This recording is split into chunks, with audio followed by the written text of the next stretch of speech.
Мені тыңда. Қазір былай жасаймыз. Ағана чоқо қаншадан? $1 жарым.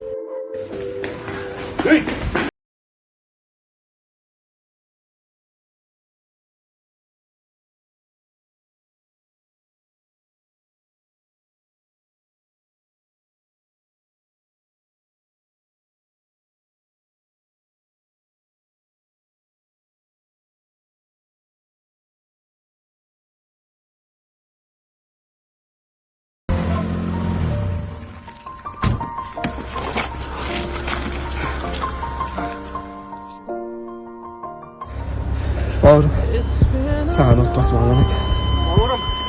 Бауырым!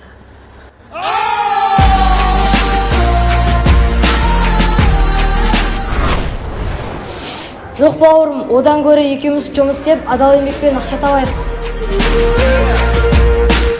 Жаным, мен саған бірден айтайын.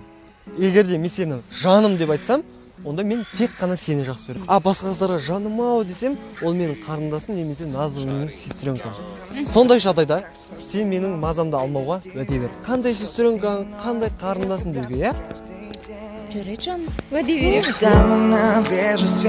Мен сені қатты жақсы көремін. Сен мені жақсы көресің ба? Әрине жаным. Азамат?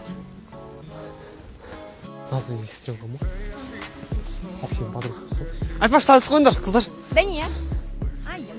Жаным, саған бүгін сессияға дайындалу керек.